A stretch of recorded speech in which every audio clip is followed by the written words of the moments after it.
Hi, so Danita here with Platt Family Fun, and let's see, it is 11:53. Yes, it is. PM. Yes, it is. And I am here to do sort of a week. We're in week 3 of homeschooling. We are homeschooling 2 middle school age boys. They are 7th and 8th grade. We pulled them out this year for homeschool. And this is just sort of my way of documenting our process, our journey, our homeschool situation, if you will. So, like I said, we're in week 3. This is Wednesday night of week 3. And we are using the Charlotte Mason homeschool approach, which I will say and have said in previous videos I'm very much enjoying. I will say that, so I'll just start with the biggest challenge that I've been having, which I believe I've talked about already, and I will talk about it again because it's still a challenge, which is sort of unschooling. And I know there's like this unschooling idea where you kind of don't do any work at all and you kind of just frolic and go out there into the world. And I get that. We are not unschooling in that way. But I understand people who do it I understand people who do that, who unschool because they're trying to revive a love of learning, trying to revive, a taste for education, learning, reading, literature, and all that. In my assessment, we didn't need to do it in that way, so we haven't been, but we are unschooling. And this is where the challenge comes in. We are unschooling as it pertains to not thinking about, well, what does this look like in a classroom, and how does this work in a classroom? So I find myself every day, decision after decision, trying to decide, like, should they? So for instance, my 8th grader wants to listen to his iPod, his MP3 player, while he's working. Part of me wants to say, hey, we're homeschooling. Absolutely, go right ahead. The other part of me wants to say, no, you can't. Because for him specifically, we are working on not perusing the text to find an answer. Not opening, perusing, picking through it to find answers to questions. So the MP3 player, I feel like, encourages, hey, just hang out and kind of coast.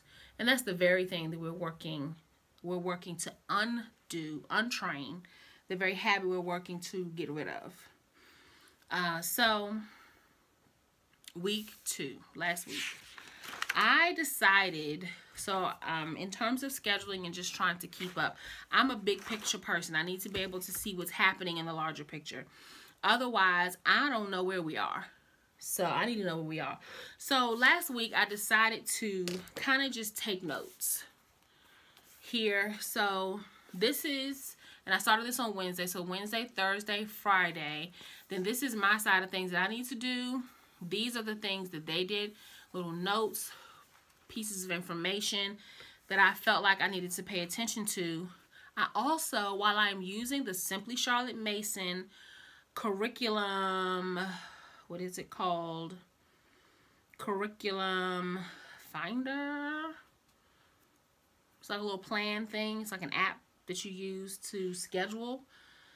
Maybe it's called a curriculum scheduler. I'm sorry. It's on simplycharlottemason.com. I am using that. I am paying the $7.95 a month for full access to the entire program. And I do like it because it prints out a report of things that we've done. Helps me to keep track of where we are. I can kind of write a note for the assignment. It took some time, though, to set up, to put everything in, all of our books. So just to give a simple idea, we're reading Adam and His Kin. We're reading Huckleberry Finn. We're reading White Fang. We're reading The Princess Bride. This is the math book. We're also doing Spelling Wisdom, which is this book. We're also doing Genesis through Deuteronomy and Ancient Egypt for history, geography, and Bible. We are also doing visits to Africa. Uh-oh, sorry. That was crazy. My bad. We are also doing visits to Africa, which is this book, and enrichment studies, which covers art, music, literature, handicrafts. Did I say music already? Studying a composer. They do great hymns. We are not doing hymns. We skipped hymns. Family read aloud, foreign language. We're doing Latin. So yes, and nature study, which this is our nature study sketchbook, where the kids sketch things that they find in nature. Scheduling all that in the curriculum finder thing on Simply Charlotte Mason, honey, it took me 2 weeks. And I ended up, so I started off, let me show y'all this. I started off trying to figure out all of what we were doing. So this is a list of all of our subjects. Then this is the days of the week. Then I sort of did check marks for the things that I thought we'd be doing. I started the things that we were doing. So this all happens during breakfast. These things we do together as a family. Some of these things are individual, because I am a big picture person. So I did that. But I did this in the beginning when I was still trying to figure out what all we were doing, like what all are our subjects. And it just so happened that, where is that book? That geography book, Bible, etc. book. Let me grab it. Sorry, I'm all over the place. It is midnight. This book from Simply Charlotte Mason happens to have in it a sort of suggestion for the week, right? You could schedule your week like this. I'm going to find it. Now, if I weren't looking for it, the book would be falling open to the page. Right. Such is life. So I tried to use this suggestion thing, and that was all fine. Really, where is it? I'm not seeing it. Okay. I tried to use the suggestion thing, and it initially worked out fine, but then there it is. Then I kind of realized, so here it is. So it suggests day 1 you do Bible, geography, history, right? So that's nice, because it kind of tells you kind of how to lay it out during the week. But then there's all these other subjects that also need to be laid out for the week. So the other book, which is this one, for enrichment studies, does the same thing. A suggestion of layout for the week. So then you're trying to combine that with the one from Bible, and it also shows you what things should look like for the term that you're in and what you're going to be doing based on the grades. My God. So I know I was saying that I was thinking about doing a spreadsheet. I ended up doing a spreadsheet because I needed a bird's eye view. It just wasn't working for the way my brain works. So I ended up doing a spreadsheet. And I ended up figuring out what we were doing every day. Charlotte Mason lessons are 15 minutes long, which I love that they're 15 minutes, because the habit that we are working on is called the habit of attention. Right there, that little hammer. There's a Charlotte Mason quote in the spelling book that talks about that habits are hammers that hammer out the character of a man. The habits in children hammer out the character in the man that they'll grow to be.